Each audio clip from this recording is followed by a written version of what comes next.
Bonjour et bienvenue dans la saison 2 de notre série Prenez le large avec Garmin. Je vais vous présenter la nouvelle gamme de Quatix 7.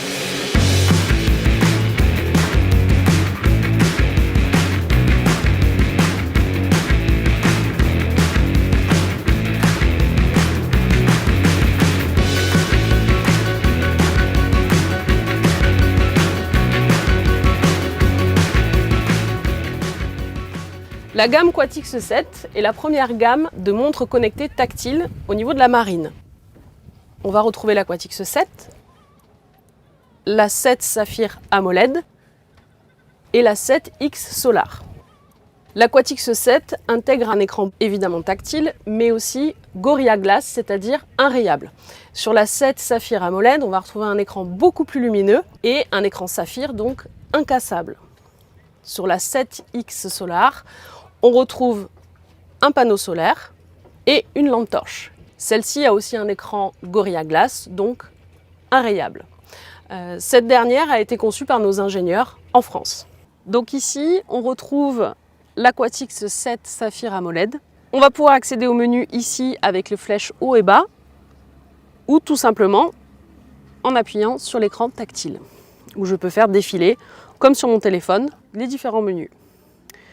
Je vais retrouver l'heure de lever et de coucher du soleil. Je vais retrouver également mon compas, le baromètre, la dernière activité, le nombre de pas que j'ai effectués dans la journée, l'oxymètre de pouls, les informations de météo qui sont prises sur mon téléphone, le calendrier pris également sur mon téléphone, les notifications de SMS et de mail, les données sommeil. Si je garde la montre au poignet durant la nuit, je vais pouvoir voir si je récupère bien de mes activités. Les pulsations cardiaques, mon niveau de batterie à moi, donc le niveau de batterie de mon corps en fonction des activités effectuées, les étages gravis et mon niveau de stress. Ici, en haut à droite, je vais retrouver toutes les activités possibles. Donc l'activité bateau qui va me permettre d'utiliser le GPS de la montre pour avoir toutes les informations de navigation en bateau moteur, l'application Naviguer qui concerne plus les voiliers, l'application Régate dont on va parler tout à l'heure, les données de marée et l'application Mouillage qui elle peut être très intéressante puisqu'elle utilise le GPS de la montre, ce qui veut dire qu'on va pouvoir éteindre tous les appareils du bord, toute l'électronique à bord et on va pouvoir enregistrer un point GPS là où on jette l'ancre et rentrer un rayon de dérive. Donc ici on a 0 mètre, on va pouvoir programmer en rentrant ici dans le menu à gauche un rayon de dérive. Là par exemple on a mis 70 mètres, ce qui me permet d'avoir une petite marge de sécurité. Je vais retrouver mon menu pilote automatique et données du bateau dont on va parler tout à l'heure. Le menu pêcher qui va me permettre d'enregistrer des waypoints là où on a attrapé du poisson.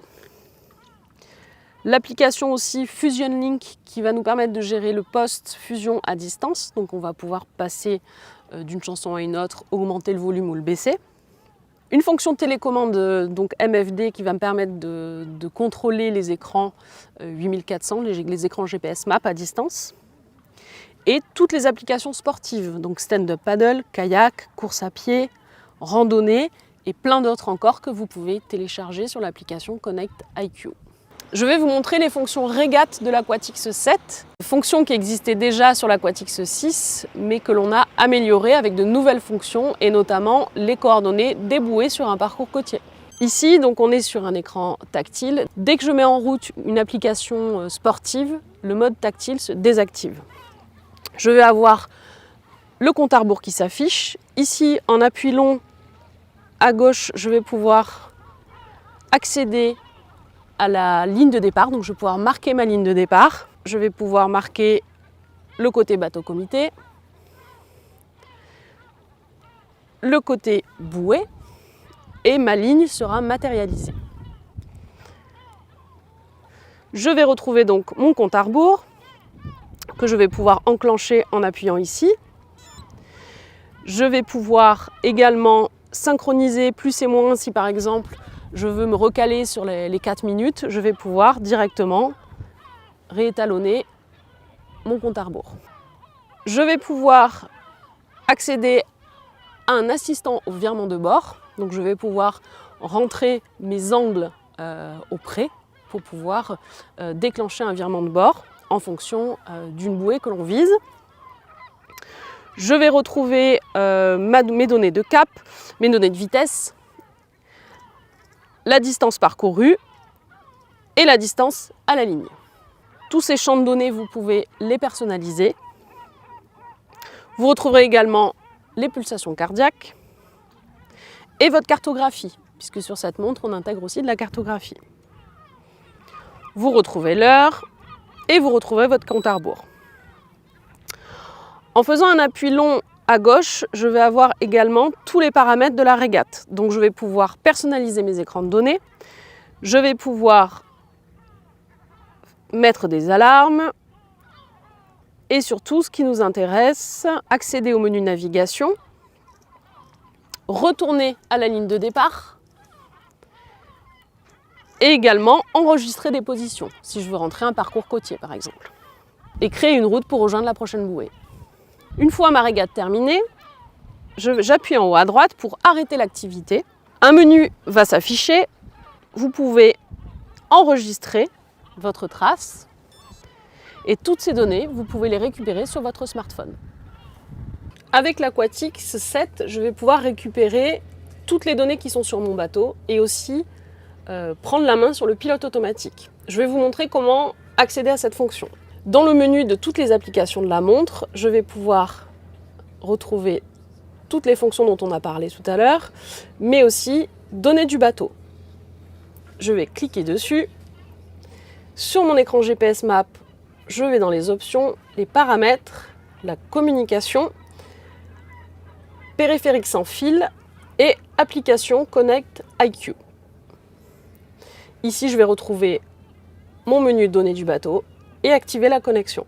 La connexion se fait instantanément et je retrouve toutes les données du bateau qui sont sur le réseau NMEA 2000. La profondeur, la vitesse du bateau, les informations vent que je peux faire défiler en tactile avec mon doigt ou avec les flèches haut et bas qui se trouvent sur le côté de la montre. Pour connecter la montre au pilote automatique, je vais faire exactement le même chemin. Je vais dans les paramètres, communication, périphérique sans fil, application Connect IQ et je vais retrouver commande du pilote automatique. Je vais activer la fonction, choisir une nouvelle connexion. Pour coupler la montre à mon écran 8400 pour la fonction pilote automatique, je fais un appui long ici, coupler nouveau, chart plotter, et la montre se connecte avec un code que je valide ici. Je vais pouvoir maintenant activer mon pilote automatique directement sur la montre. J'active mon pilote, je l'arrête. Je vais pouvoir, ici j'ai des flèches donc plus et moins. Alors bien entendu, quand on est dans la fonction pilote automatique, la fonction tactile ne fonctionne plus. On est uniquement sur du bouton pour des raisons de sécurité. Et je vais pouvoir faire du plus 10, moins 10, plus 1, moins 1. Pour accéder au menu, je fais un appui long. Et je vais pouvoir choisir dans quel mode d'action je veux être. Donc action numéro 1, j'ai ma navigation sous vent apparent. Action numéro 2, ma navigation sous le vent réel, donc qui est intéressant notamment au portant. Et l'action numéro 3, c'est pour faire donc des empannages ou des virements de bord. Ici, nous sommes sur l'action numéro 3. Donc je vais pouvoir envoyer un virement de bord ou un empannage. Je vais pouvoir également connecter ma Aquatix 7 directement sur mon écran de pilote, le GHC 20 ou le GHC 50. Pour ce faire, je vais dans le menu la configuration. Je sélectionne télécommande puisque ma Aquatix 7 me sert de télécommande. Et je fais une recherche d'un côté et la montre se connecte automatiquement.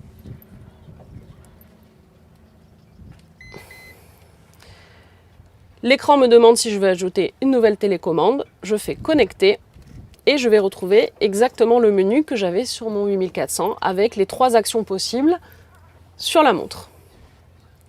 J'active mon pilote, je le désactive, exactement comme sur le 8400.